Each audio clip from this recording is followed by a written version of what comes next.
Welcome to the Create a Life That Is Beautiful podcast, your go-to resource for personal development and coaching. I'm your host, Letitia Ringe, and I'm so glad you're here. Welcome back to the podcast, everyone. I'm Letitia Ringe, your coach, and today we are talking about divorce, separation, and breaking up. I'm super excited to bring you this episode because the way we have been conditioned to approach divorce, separation, and breaking up, as well as to think about divorce, separation, and breaking up, is incredibly negative.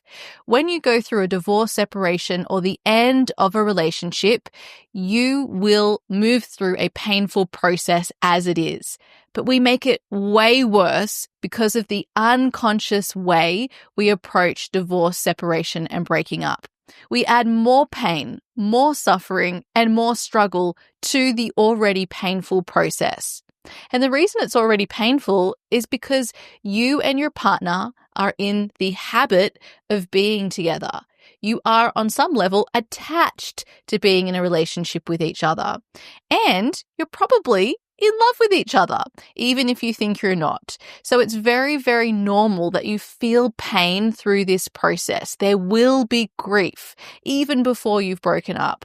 It's going to feel hard because your entire life is about to change. Your identity, the way you think about yourself, the way you think about your partner, your identity as a couple is now changing. It will no longer be romantic. It will be evolving into a different kind of relationship post-separation.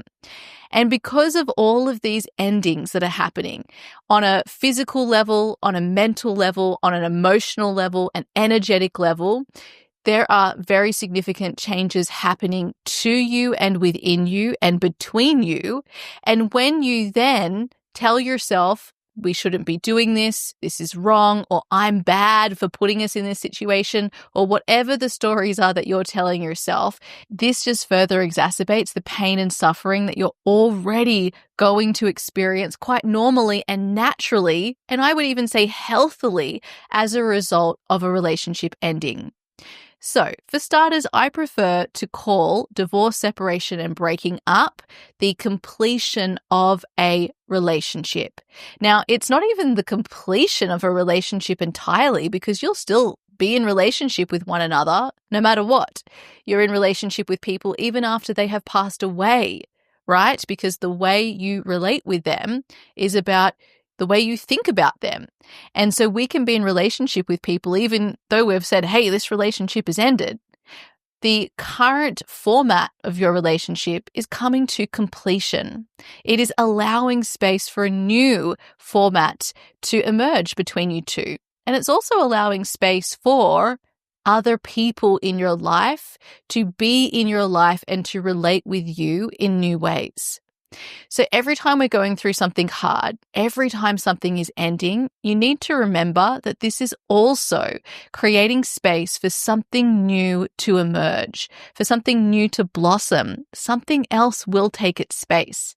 So even though it feels hard, there will be newness, and there's a reason you're going through this. There's a reason you and your partner have chosen this experience with one another.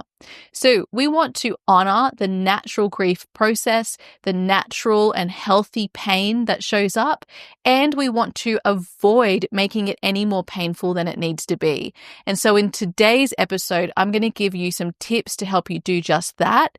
And I want to make sure you also go back and listen to episode 188, where I spoke about this topic last, because I also went into why we unconsciously separate and why it's so hard to stop approaching separation unconsciously, and then how you can consciously separate today. So make sure you listen to this episode in partnership with that episode so that you can be fully supported through this phase of the romantic relationship cycle. I also want to let you know that you are not a failure if your relationship is ending. It is simply an experience that you and your partner have chosen so that you can enter into a new chapter and into new relationships, new experiences in your life. And if you listened and applied all of the information I've given you in the last 2 episodes about how to support and improve a relationship so that it is set up to thrive, and about how to make a decision as to whether you end a relationship, then this will mean if you are here at this phase of the relationship cycle deciding that yes, it is time to end this relationship, you know you did everything you could to set that relationship up for success, and it still wasn't right for you and your partner. In that case, you've done everything possible on the other side of making that decision, and so you know you've made a conscious decision here. This will set you up for when you go through the healing process to know that, hey, I did do everything I could, and I'm not going to have resentment or regret about not having tried to make those changes before we ended the relationship. Now, if you're listening to this episode and you're saying, actually, I haven't done any of that, you might want to go back and listen to the previous 2 episodes, because that is very likely what will happen once you and your partner break up if you haven't done that work. And I'm telling you this from direct experience. If you know anyone in your life going through a divorce, separation, or a breakup right now, I highly encourage you to forward this episode on to them. When you or someone you know is going through this phase of the romantic relationship cycle, they will feel incredibly alone. And because if you're someone supporting them or friends with them, or you're one of their family members, or you just cross paths with them, because grief can feel so heavy and there's nothing you can actually do to change the circumstances, it can feel really, really hard to know how to support your loved ones through this process. One of the ways you can support them is to send them resources. Let them know that you're thinking about them. Let them know that you want them to be supported. Let them know that you're doing the best you can to give them some support. Typically, the way people respond to this instead is you just ignore the person because you don't know what to say. And I can tell you that your loved ones going through this phase of the relationship cycle, they notice your absence. They notice you saying nothing, and it makes it even more painful. So even if you don't know what to say, you can say, hey, I just want to let you know that I'm thinking of you and I really don't know what to say. I wish I could do something to change this, but I can't. And so, here's a resource, something like that I found that you might find interesting or helpful. Feel free to, let me know how you're feeling. And sometimes the reason we don't reach out and even say these things is because we emotionally don't have the capacity to hold the grief or the pain that's coming up for our loved ones through this process. So also feel free to let them know that too, because otherwise they can take it personally. And remember, if you're ever going through this phase yourself, you will need people to call upon. So really try to find out what your capacity is for your friends when they're going through an experience like this, and let them know how you can support them and show up in that way rather than just disappearing, because that is not really being the best friend or support you could. And you need to remember that you'll go through difficult times in your life too, and you want to make sure that you're treating people the way that you'd love to be treated. And that doesn't need to be specifically the same things, but just letting them know that you're there and how you can support is one amazing way to make sure you're showing up in the way that you can at this time in your life with the capacity you have, and you're honoring your friend through their process. Finally, if you'd like support as you approach divorce, separation, or a breakup, make sure you check out my Conscious Relationship Coaching Program. I support individuals and couples through divorce, separation, and a breakup so that you can have the best outcome possible for your post-separation relationship together, and also set you both up to thrive in your next relationships. You can head to leticiaringe.com/CRCP. And finally, if If you haven't yet downloaded my free relationship bundle called Create Thriving Relationships Today, this will help you spot protective patterns getting in the way of the love you desire and also impacting not only your romantic life and partnership, but also all the other relationships across your life. It's really, really important for you to be aware of what your protective patterns are and also to be aware of what the opportunities are for better connection, intimacy, and love across your life. And that's what this bundle is for. So you can download that for free at letitiaringe.com/thriving relationships. Without further ado, let's dive into today's episode.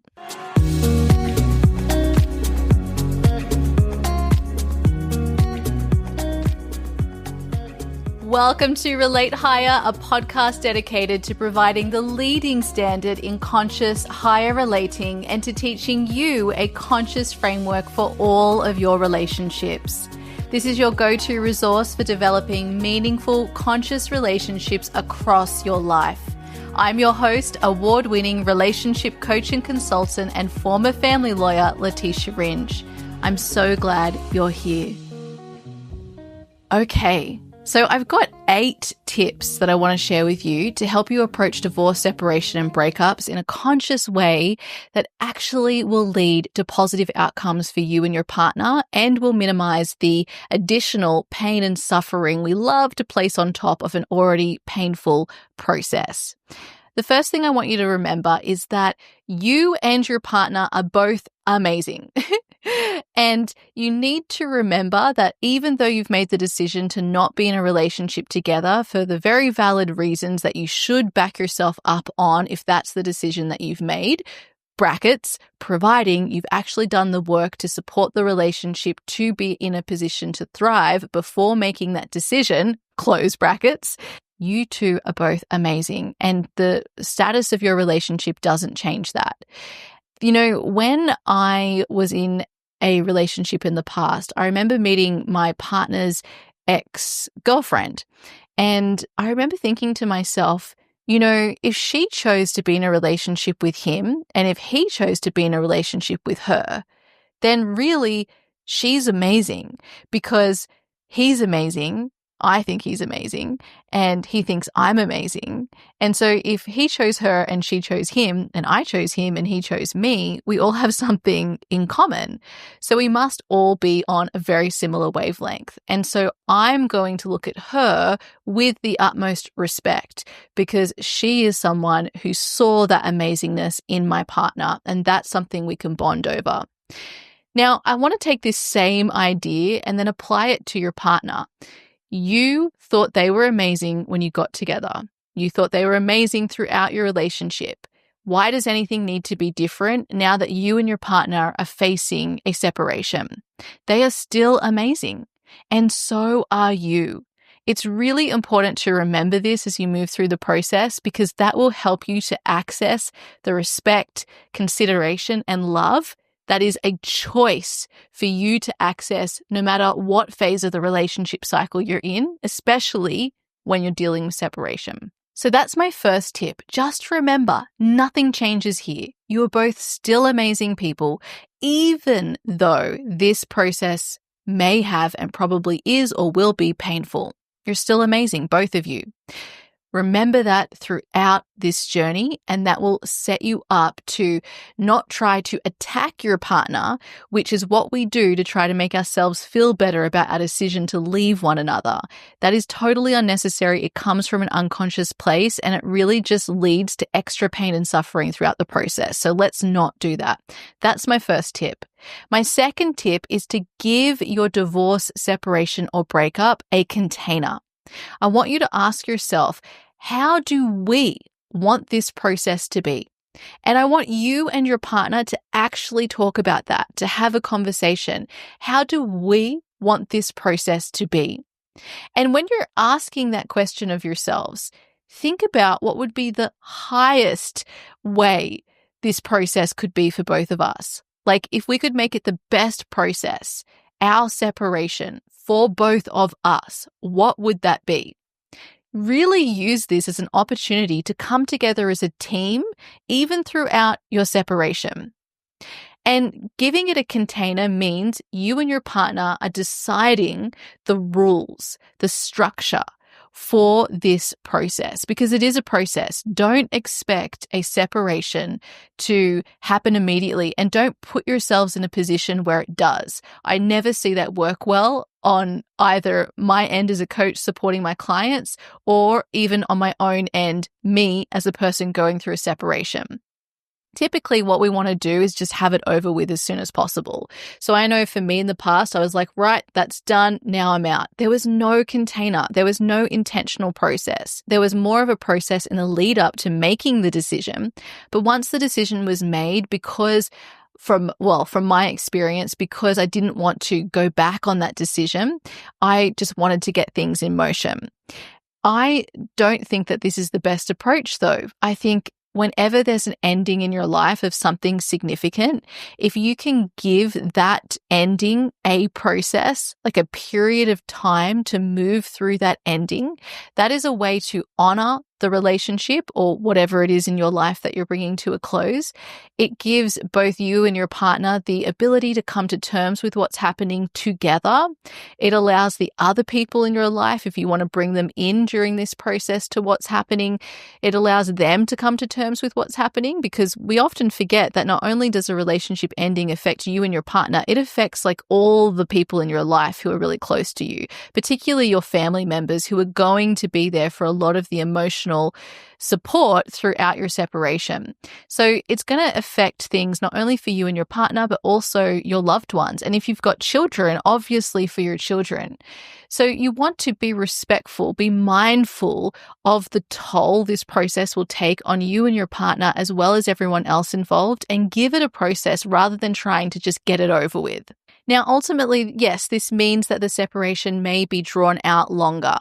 But if you do it in this way, it's going to lead to a better post-separation relationship with you and your partner, as well as a better post-separation relationship with yourself. This is going to also allow you to have a better post-separation relationship with all of your loved ones. So it's also a way to honor what you have created together, and to honor the fact that this is a huge change. This is a massive identity change for you and your partner. And you're going to have different emotions, and your body, your mind are going to work at different speeds in processing the separation. So give yourself space to move through a process together before you actually completely complete the relationship. This doesn't mean that it's a process to redecide whether you're going to be together or not. It is about supporting one another through that process to honor the ending of the relationship, and to allow your body and mind to come up to speed with the decision before you actually physically leave the relationship. So give it a container. How do you want the process to be? What would that look like at its highest? Okay, tip number 3 is to support each other.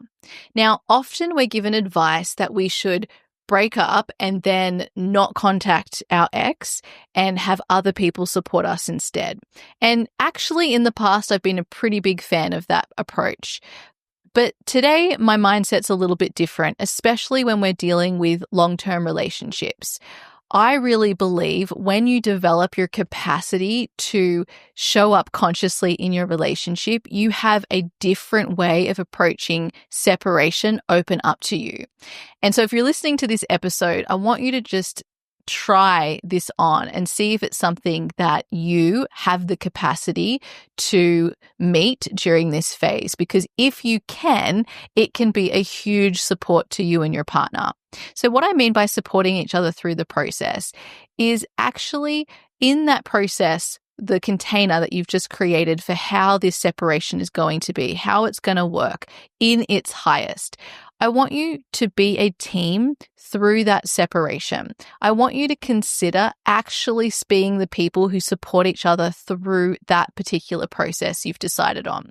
Now, I don't know how long it's going to be. Is it going to be a month, 3 months, 6 months? I'd say for any long-term relationships, you could give it a 6-month process before you actually leave the relationship physically.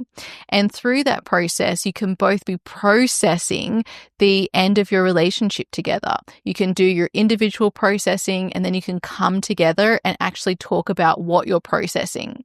Because I don't know about you, but when you have that clear cut, while that is great to get over the habit, which you will have to do at some point, there is all of this processing that happens once you actually decide to separate. And there are a lot of realizations that you have. And when you can't contact your partner, they don't ever get to hear what those realizations are. In fact, in one of my past relationships, 2 years after we separated, I contacted my partner. We were in contact with boundaries and only briefly in that 2-year period, but I contacted him after 2 years to have a very specific conversation to reflect on our relationship and where we both went wrong, so that we could learn from it and so that we could hear about what our realizations were 2 years on. This was incredible. And the way that I got us to do that conversation was in a way where you wouldn't actually want to do it, but because of the way we did it, it cleared so much between us. So I asked myself, how could we actually have done that sooner? How could we have built this into our actual separation process so that we could process together the separation and not have done that 2 years on, right? And have held all of that for those 2 years. So the question to ask yourself and your partner is, how can we support each other through this process? My fourth tip for you is to have a clear end. When will we stop living together? When will we stop talking? So that we can heal. It's not so that you never talk to each other again. I actually am a really big advocate of having a post-separation relationship with boundaries. So yes, you could have them as a friend in your life again, and they have a more regular appearance in your life. That might also be really appropriate if you have children together. But there will be a period following separation where I highly recommend there is no contact if possible. However, if you've got a business together or shared work together or children together or other assets that maybe need to be sold, there may need to be some communication. In that case, you want to work with what is the least amount of communication we can have given our current circumstances. And you really want to decide that up front so that you both know, okay, from this date, this is what we're agreeing to do, to give each other the time to be out of the habit of being together and to allow this new post-separation relationship to emerge. So I recommend to have a period of time, at least 6 months most likely. You might need longer depending on the length of your relationship and just depending on who you are both as people, where there is this no or little contact, just so you can be with yourself, get to know yourself again, heal from the relationship ending, and most importantly, get out of the habit of being together. Otherwise, you'll just prolong that process. So it's best to decide when this clear end will be and what it will look like, and both have agreement on that upfront. Now, usually at least one of you will want to break that agreement at some point during that period that there's this little to no contact. You really want to have an agreement between you that the other person will stick to the rules, right? No matter how hard it is, just because it's like if you were addicted to a drug. When you're going through the detox phase, you will change your mind. And you're going to want to talk to your partner. You're going to want to reach back out. You'll give yourself every excuse under the sun. But remember that that is coming from the addiction. It's not coming from the conscious decision you made together in advance of this no contact period. That was made with your prefrontal cortex, the part of your brain that's able to make decisions best for you for the future. Where it's coming from now, when you decide you want to go back on that, is not from your prefrontal cortex. It's coming from your primal, primitive brain that wants to feel pleasure immediately. It wants immediate gratification. So this is a situation where for both of you, you need one of you, when the other person caves, to hold firm to your agreement. Now, you know, hey, we can still speak to each other at the end of this no contact period. That's what you need to hold on to, because you truly can't trust yourself when you're going through the rehab phase. It is truly like a drug addiction or even a food addiction, right? So a person will decide, listen, I want to change myself. I don't want to be addicted to this drug, or I don't want to be addicted to this food. I'm doing something about it. Usually they hit a rock bottom and that snaps them into consciousness and they make that decision. Then they go through the rehabilitation process, and when it's painful, which it will be because you have been addicted, you will change your mind. And so they make a decision from the addiction to stop the rehab process and go back to the addiction. And then they get stuck in this never-ending cycle. This is a huge reason why so many people who are addicted to drugs can't get off them, because legally they can't be made to complete the rehab process. But I always wonder, if they did complete the rehab process, would they still make that same decision to go back to the drug? Most people probably not once they're over the addiction. So it's kind of the same for you when you think about your partner. Just get through this rehab phase. And then once you're through the rehab phase, you can ask yourself, do I wish I had just communicated with my partner throughout that and I was still in the addiction of being together? You're probably going to answer no, because now you're not in the addiction. You're able to actually make decisions from a place of consciousness. So even if you did decide to go back into the relationship, it wouldn't be coming from an addiction. It would be coming from a place of actual consciousness where you know. Otherwise, again, you'll always wonder. So set a date for when you can speak again, and also decide the terms of that ahead of time. Maybe it's that you have one conversation together and, you want to see how you feel having that conversation together, and then you don't have another conversation together for a month or another couple of months. Or maybe you decide that when you meet, you can decide then what you want that to look like. But if you are reintroducing each other to your life, even after 6 months, that's not a lot of time, and you're probably still going to be experiencing some of the pain and addiction. So I would recommend that you continue to have little contact beyond that for a period while you're both reestablishing your lives without each other.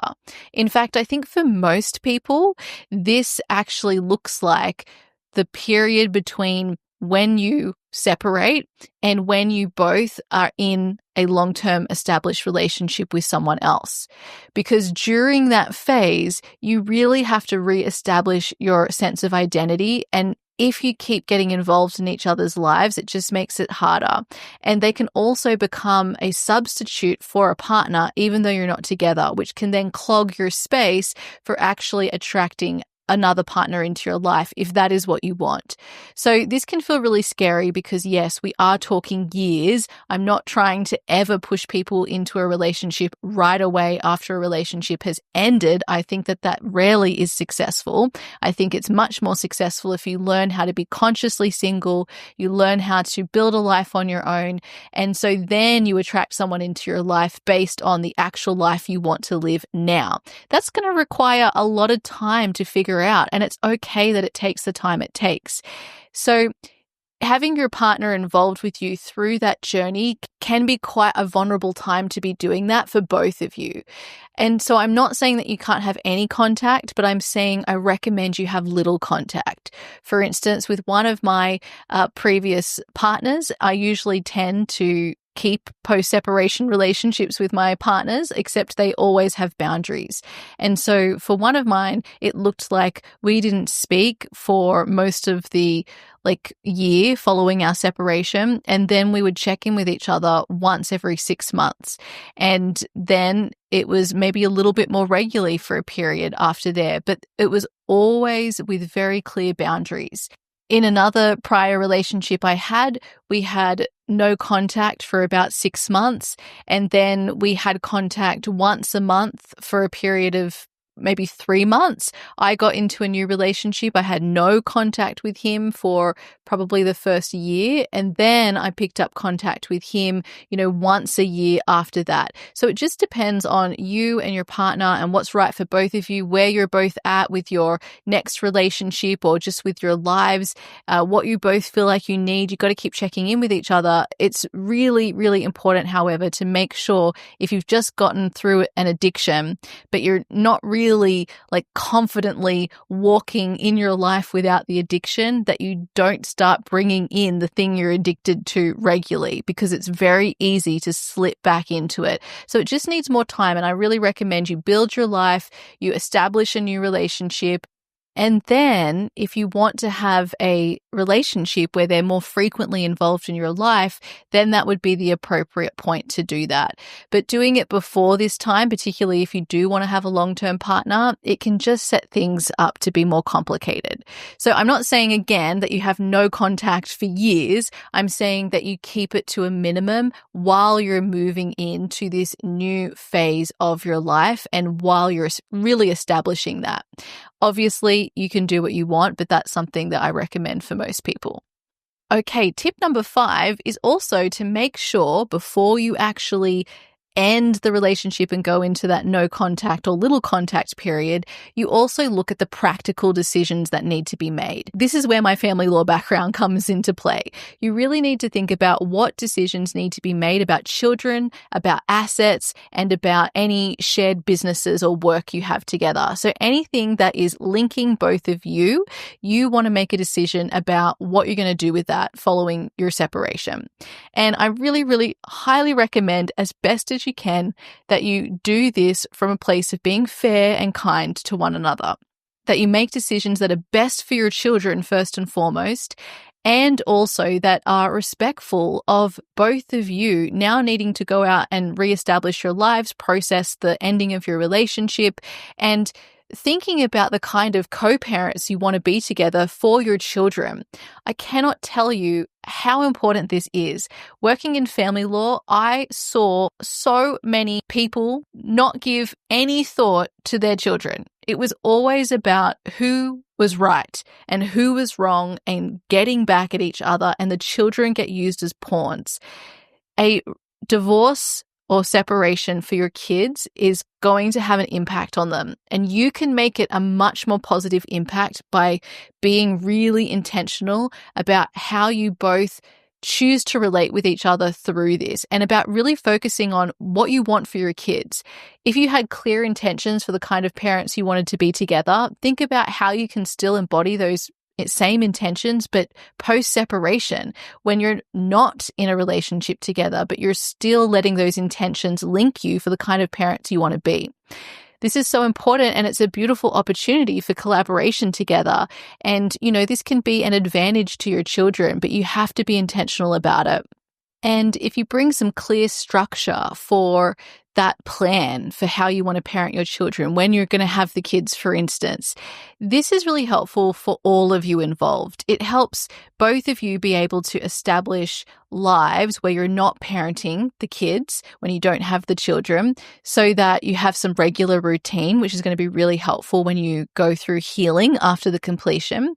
And it's going to be really helpful for the kids to have some certainty about who they're going to be with, and knowing that they still have this relationship with both of their parents. So really taking time to slow down and make those decisions ahead of time is really, really important. And if you're in a place where you're feeling a lot of anger and resentment towards your partner, it may not be the best time to make those decisions. You might want to get support to bring yourself to a more regulated space before you do that. But I do think that as you go through the healing process, sometimes you can become more disconnected from your partner, or you have more of those emotions come up. And so leaving it to then sometimes can also see the children then not becoming the central focus, and instead you acting from one of those emotions or wounds that are coming up. So try to be as collaborative as possible. Make sure you're in a calm and regulated space when you're talking about these, and really remember your intentions when you were together and find a way to uphold them even in post-separation. And then finally, if you're dealing with assets and businesses, again, try to make these decisions from a place where you're being kind to each other, where you're honoring each other, where you're being fair, where you are upholding your intentions around those assets and businesses, and also bringing things to a place of completion and certainty. So for instance, knowing exactly who is having what and why, and knowing if you have a business together, what your your roles are in that and how you interact with one another, and really trying to bring things to a clear, certain place in terms of what that separation and post-separation relationship with those assets or the business is going to be. This is going to help both of you so much instead of having blurred lines. And also, you don't want to have like unfinished business hanging over your heads, because as you go into the healing phase, you want to make sure that everything has been dealt with so that you can just be in the healing phase and really reestablish your life. You want to know what your assets are, what your role in the business is if you have a business together. You want to know what your role is in terms of physically when you're going to have the kids with you if you've got children. So having all of those decisions made would just allow you and your partner to move on with your lives and know exactly what circumstances you're working with. And if you need support for making those kind of decisions, it can be really helpful to work with someone to help you make those decisions. With my clients who I'm supporting as couples through my conscious relationship coaching program, when I've supported people through an uncoupling, we have gone through and made those decisions together as a collaborative team, which has been really, really helpful. Of course, you can also work with family lawyers to support you, and you can do that in a way where you're really focusing on coming to agreement about your assets and the children, etc., especially if there's more tricky legal matters involved. Like, for instance, maybe you've got a business together and so there has to be certain legal formalities that happen. But make sure if you do choose to go through a family law process that you're choosing someone that truly wants to help you settle this in the kindest, fairest way. And you're going to have to really drive that as the client, because it's easy to get different advice when you start working with a family lawyer, when they tell you everything that you're entitled to and what you and your partner are talking about is something different. Then it can be easy when you're feeling a lot of pain to say, okay, well, I just want to go for everything I can. And, ultimately what ends up happening is you end up paying lawyers a huge amount of legal fees. It just prolongs the whole process. And I really think it is one of the worst uses of your money, which is why I stopped being a family lawyer. So that's coming from me. There are other ways to help you both come to a place where you can make these agreements. And also, don't be a doormat, right? You both need to be set up financially and also appropriately in terms of your time with the children. And so if you notice yourself having a tendency for that, then maybe you do need some objective advice to help you simply show up in a way that is fair. So decisions need to be made, and I highly recommend that you make them as soon as possible during the separation process and before you go into a no contact period. Okay, tip number 6 is to consider support for family or other people involved in your relationship. And that can include friends, it can include colleagues, it can include team if you've got a business together. Consider all the people in your life who will be impacted by your separation, and ask yourselves to consider this question: how can we show up as a unified team through this separation and ensure that our loved ones are supported in supporting us? So usually the way we want to behave as humans is we want to blame someone and we want to point fingers, and you might get some of your loved ones telling you, oh, I never really liked your partner, or, I didn't think you were a good fit, and trying to take sides. And what you want to do as conscious people looking to approach this consciously with the utmost respect for each other, really reminding yourself that you're both still amazing people. You were amazing, you are amazing, you will continue to be amazing people. You do not want to support or enable anyone taking sides. You also want to be aware that some people will be really upset by your relationship ending. I remember when I was in my early 20s, when my friends would separate, I was so upset about it. I was grieving their relationship. It felt like just so intensely, and I really wanted them to work it out and get back together. So you might also have some people in your life who are pressuring you to redecide, and that can be incredibly tempting because you're in a vulnerable place, right? So you want to make sure that you decide as a couple what stance you're going to take, how you're going to communicate the separation, what you're going to communicate about the separation. And you want to make sure you think about how you stay together as a unified team. Don't let people pull you apart. You don't even need to let people in on all of the details. So you might want to discuss who you'll be sharing with, what you'll be sharing, and also find a way to communicate together your separation. For example, when my partner and I, this is from my 10-year relationship, separated with our joint friendship group with about 30 people in it, we sent a combined message to all of our friends to let them know, and we showed up as a unified team, sharing our message that we wanted to pass on to all of our friends, so that people didn't feel like they had to take sides, so that we communicated exactly what we needed. We communicated in a way where it was like, hey, we still have a lot of love and respect for each other, and that will continue. And so that really led how we wanted people to treat us and think about us, and left no room for people taking sides through our separation. Tip number 7 is to consciously complete the relationship. So once you've been through all the previous tips that I've given you, these have all been provided in an intentional order for you all. Once you've gotten to a place where you can see that you're both still amazing, you've given your separation process a container, you're supporting each other through the process, you have a clear end of when you'll stop living together, when you'll stop talking to go into a little or no contact period. You've made those practical decisions about the things that need to be decided before you separate. You've considered how you're going to communicate your separation with your loved ones, and also how you show up as a unified team through that separation. And now you're going to bring the relationship to a conscious completion. So you want to ask yourself, how can we ceremoniously bring this relationship to a sense of completion? With every single one of my relationship endings over the last few years, I have led both my partner and I through a conscious relationship completion process.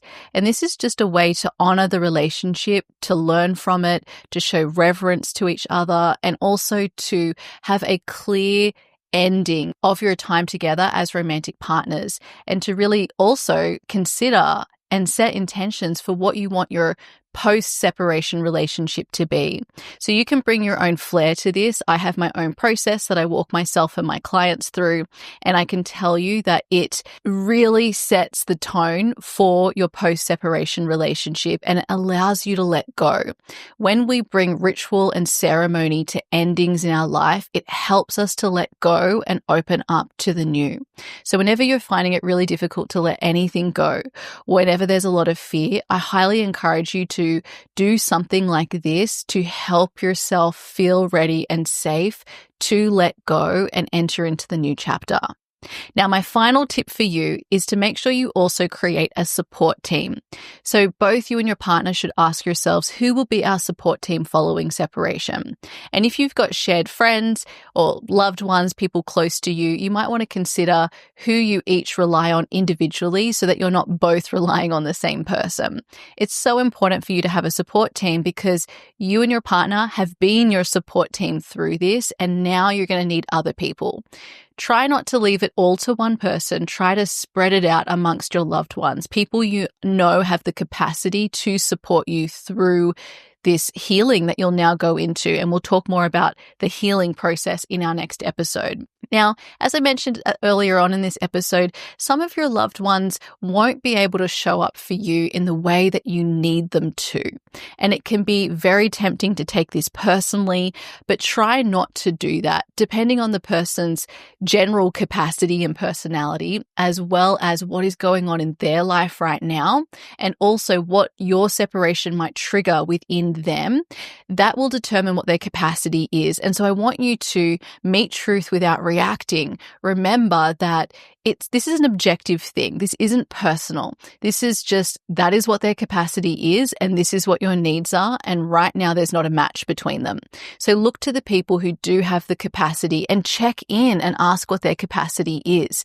If you can be as conscious as you can with your communication with the people in your life, you can build a support team that isn't draining anyone else unnecessarily, because this is your thing that you're going through, right? You deserve to be supported and And at the same time, you want to be intentional about not overstepping boundaries, even if they're energetic boundaries with the people in your life, because that will create resentment. And remember that sometimes we think there should be like this even exchange, like I helped this friend through a breakup, and so they should help me. But they just might not have the capacity at the time you're going through your separation to give you the support that you need. They also just might not have generally the personality or the bandwidth to support you in the way that you need. And so even though you supported them, think of it more as like a pay it forward thing, right? Like the people who are the best fit to support you will present themselves, but you need to be clear on how you need to be supported. And it's better that you go with the people who actually are a fit for that right now, rather than relying on those who just can't. Don't take it personally. Remember, it's objective. It's also objective that you need support, and this is how you need to be supported. So we just want to find the people who are a match for that. And again, this is why working with a coach, a counselor, therapist, mentor, healers, whoever you decide you want on your support team, people that you pay to support you through this, can be really, really helpful and valuable, because one, you're getting people who are going to give you an objective perspective, who are trained in holding space, who understand what you're going through, who have the capacity, and who this isn't going to cause resentment or an unnecessary tension on the relationship, because they are removed from that personal relationship with you, and they also don't have that same prior relationship to you with your partner. So when it comes to your support team, don't only consider your loved ones, but also consider bringing on valuable professional support. And if you'd like my support with that, I would be so happy to do that. That is something that I do in my conscious relationship coaching program. Now, as regards this whole process we've spoken about today, I work with my clients in two ways. The first is helping you move through your separation process together. So in that case, I would work with either just you or you and your partner through that process. Or I work with my clients through the process of healing after the separation. In that case, I'd only be working with one of you, right? Most likely you, if you're listening to this episode right now. And that would mean I'd become part of your post-separation support team, helping you to heal from the relationship ending, helping you to heal your broken heart, helping you to explore your new identity, helping you to be consciously single, helping you to think about what you actually want from a relationship in the future, if that is something that you really want. So I cannot tell you how valuable it is to have support through the separation process in this way. And I think it's one of the best investments and ways you can show yourself that you're loved and cared for and supported, and that you deserve to be supported. So if that's you and you're looking for support, really see it as coming from a place of empowerment rather than from a place of weakness. And I would love to support you if you feel called to working with me. You can find out more about the Conscious Relationship Coaching Program at leticiaringe.com/CRCP. And when you submit your application, you'll be invited to book a call. We'll jump on a call, find out exactly what's happening for you. I'll ask you a bunch of questions so I can figure out what support you need. And then I'll come to you with an outline of exactly how I'll support you over a 6-month period. And then you can go away and have a feel into that, consider how it felt to talk to me on a call, and then you can decide whether you'd like to move forward. Okay, my beautiful friends, so they are 8 tips to help you approach divorce, separation, or a breakup consciously. Remember to go ahead and listen to episode 188, where you'll learn more about why we unconsciously separate, why it's so hard to stop doing that, and also how you can consciously separate today. It really goes into the thoughts you need to be thinking, the emotional state you can cultivate, and what being unconscious through a divorce, separation, or breakup looks like compared with approaching it consciously, which is what I teach my clients and is part of my conscious relationship framework. Finally, if you haven't yet made your way through Create Thriving Relationships today, this is my free community bundle. It includes a masterclass, 20 self-reflection questions, and 3 embodiment practices to help you understand understand what your opportunities are in relationships to help you identify how you can personally improve the quality of your relationships across your life as well as within your romantic partnership. I highly recommend that everyone make their way through this as you get more acquainted with my conscious relationship framework, and it also helps you build a roadmap so that you know what your personal work looks like. Once again, you can access that at leticiaringe.com/thriving relationships. All right, my beautiful friends, it was so great to be here. I'd love to hear from you. Come and connect with me over on Instagram at Letitia Ringe. And I'm wishing you all a beautiful day. Make sure you pass this episode on to anyone in your life going through a divorce, separation, or breakup. And let's all raise our standards when it comes to the way we relate to each other, including the way we end relationships. Lots of love. Thank you for listening to the Create a Life That Is Beautiful podcast, your go-to resource for personal development and coaching. To deepen your learning and practice, make sure you're subscribed to receive our community newsletter. Subscribe at leticiaringe.com/newsletter. And if you haven't yet left a 5-star review for the podcast, we ask that you please do that now so that this podcast can reach other listeners who also want to join us in creating a life that is beautiful.